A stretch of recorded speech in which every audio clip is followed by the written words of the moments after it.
Morning, Kalokorets. So, today is magluluto si Inday ng pang-lunch namin. And then, di ko alam kung anong luto to.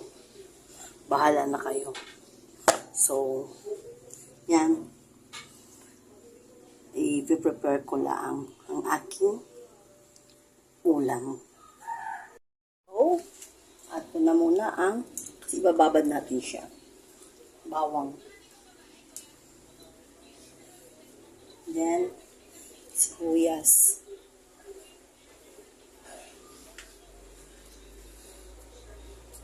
Ilagyan ko na yan ng toyo.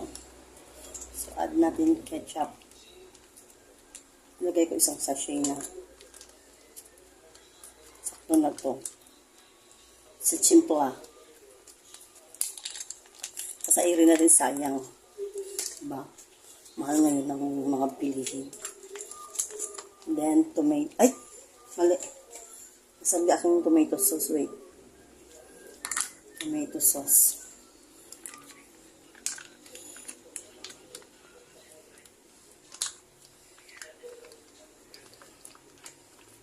Sampak again.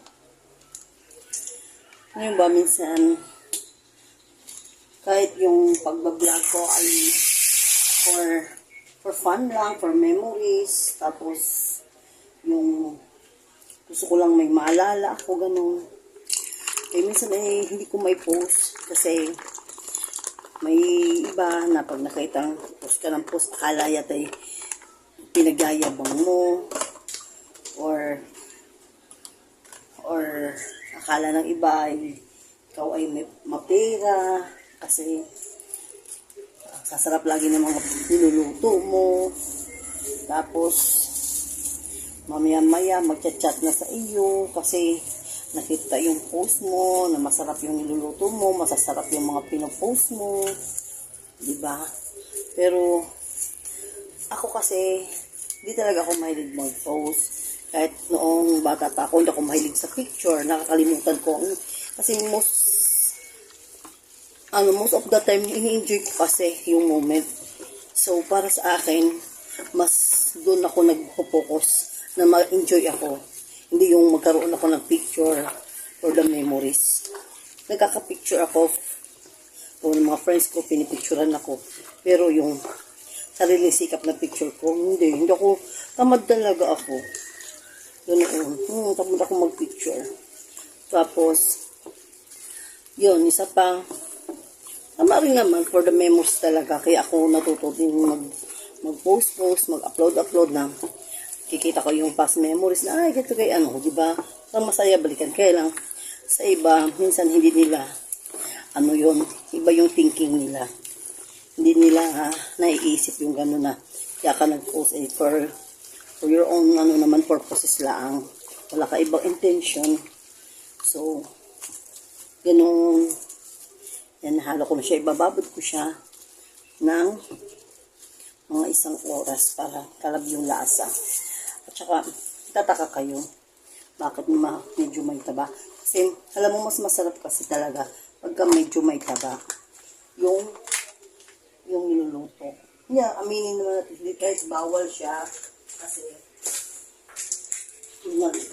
cause of cholesterol. Pero, yun ang masarap yun ang nagdadagdag sarap sa ating mga niluluto. So, yun lang ang akin. Yung atay, mamaya ako na siya ilalahok. Kasi, madali kasi maluto ang atay. Ayoko siya isama sa babad. So, mamaya na, for the next, na lang yung finished product. So, ganun lang, igigisa ko lang yan, with matching this. With matching this. Tapos done. Ganun lang. Naglagay lang ako 2 sibuyas. Tapos bawang. Tapos nagtira ko ng 1 sibuyas. Para sa, balawang sibuyas ko 3. Ang 2 nilagay ko din ang isa ay tinira ko panggisa mamaya. So, ganun lang. Ganun lang ako simple magluto. Gigisa na. Hintay yung bumulak. Pag kumulo, lagay si atay. Pag kumulo ulit, lagay si patatas. Tapos, pag malapit ng maluto, lalagay mo ito, silver paper, pati din itong kenchay. lalagay mo pag malapit na maluto. Ganun lang. Napakasimple. So, di na rin ako natikim kasi ilang beses ko na rin naman niluto to. So, kabisado ko na yung timpla, kabisado ko na yung sukat ng pagluluto ko. So, yun lang. Mamaya ulit. Luto na ang aking apritada. Sabi ni Dodong, sino daw may birthday at nagluto ako ng apritada. Sabi ko naman, bakit kailangan pa bang may birthday bago magluto ng apritada? Ako kasi ganun, hindi kami mayaman. Pero, life is too short. Kainin mo na ang gusto mong kainin. Dahil pag nagkasakit ka, hindi mo na yan makakain. Dahil bawal na. So, kung may extra budget, bilhin mo yung gusto mong bilhin. Huwag mong tipirin ang sarili mo. Diba? Ganun lang.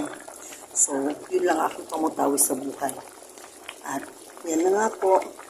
Tapos na. Pwede na siyang kainin. So, thank you for watching mga kalukarets. Bye-bye!